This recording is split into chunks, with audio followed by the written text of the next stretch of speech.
Bonjour et bienvenue sur Affaires courantes. Aujourd'hui, on plonge au cœur de la République démocratique du Congo où la violence a encore frappé.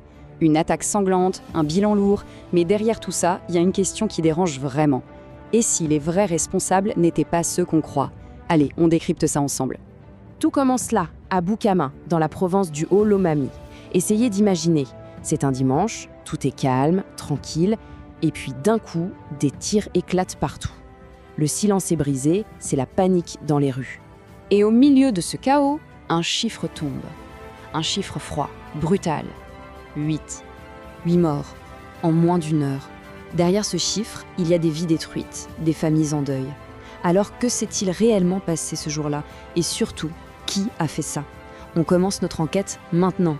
Alors, première étape, la tragédie de Bukama. On va voir comment un dimanche qui s'annonçait paisible a pu basculer comme ça dans la violence la plus totale. Pour comprendre, il faut revenir aux faits, minute par minute.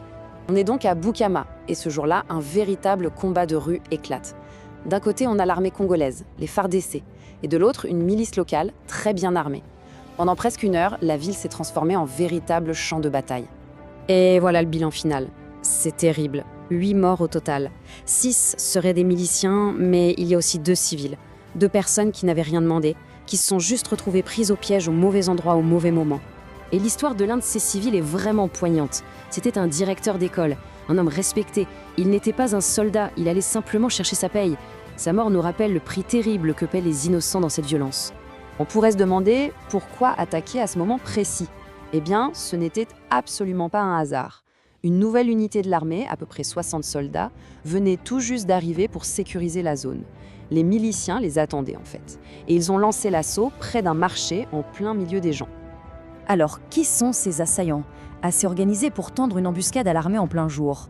Leur nom, malheureusement, est bien connu dans la région. Ce sont les Bakata Katanga. Bakata Katanga, en swahili, ça veut dire littéralement « couper le Katanga ». Leur objectif est clair, c'est un projet politique. Ils veulent l'indépendance de cette immense région, très riche en minerais, et la séparer du reste du Congo. Et ce mouvement, il a un chef, un visage, celui d'un homme qui sème la terreur depuis des années. Pour comprendre pourquoi cette violence ne s'arrête jamais, il faut absolument connaître son histoire. Son nom, Gédéon Kyungu Mutanga. Il est associé à une zone qu'on surnomme le triangle de la mort, à cause de la violence de ces hommes. Les accusations contre lui sont effroyables. On parle de massacres, de pillages, de viols utilisés comme arme de guerre, et il y a même des rumeurs de cannibalisme. Mais le plus fou dans cette histoire, c'est cette chronologie. Regardez bien. En 2006, il se rend. En 2009, il est condamné à mort. En 2011, il s'évade de prison. En 2016, il se rend à nouveau pour s'échapper encore en 2020. C'est un cycle sans fin. C'est juste incroyable. Ça en fait un des fugitifs les plus recherchés du pays, mais il continue de nuire. Et là, forcément, on se pose la question. Mais comment c'est possible? Comment un type pareil peut-il s'échapper tout le temps? Et la réponse, attention, pourrait bien être une véritable bombe. Une accusation qui ne vise pas la milice, mais l'État congolais lui-même. La question est toute simple en fait. Comment se fait-il qu'un chef de guerre condamné à la peine capitale puisse continuer ses activités pendant des années? Comment ce groupe fait-il pour toujours renaître de ses cendres, encore et encore? Eh bien, la réponse, selon des gens comme le député Pablo Ngouège, est un scandale. Écoutez bien ce qu'il dit. Pour lui, non seulement l'État a mal géré la situation, mais pire encore, il aurait carrément utilisé ces miliciens à une époque. C'est une accusation d'une gravité extrême. Voici le cœur de l'accusation en 3 temps. D'abord l'armement. En 1998, pendant une guerre, l'État aurait lui-même donné des armes à ces groupes. Ensuite, l'abandon. Une fois la guerre terminée, plus personne ne s'est occupé d'eux. Ils ont été laissés pour compte. Et enfin, l'injustice. Contrairement à d'autres milices du pays, on ne leur a jamais proposé de réintégrer l'armée.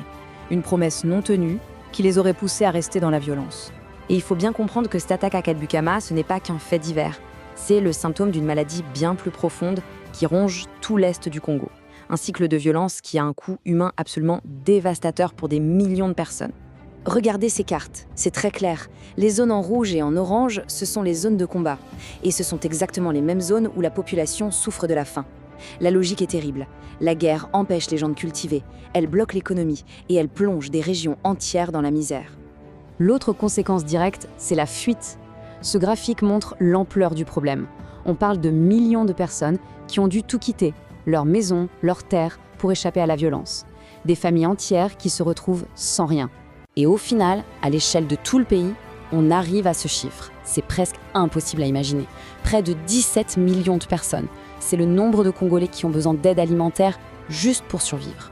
C'est une crise humanitaire gigantesque, alimentée par cette violence sans fin. Et tout ça nous ramène à notre histoire de départ, à l'attaque de Bukama. Et ça nous laisse avec cette question finale, une question vraiment troublante. Si l'État lui-même est accusé d'avoir, en quelque sorte, créé ses propres monstres, comment est-ce qu'on peut espérer briser un jour ce cercle vicieux de la violence ?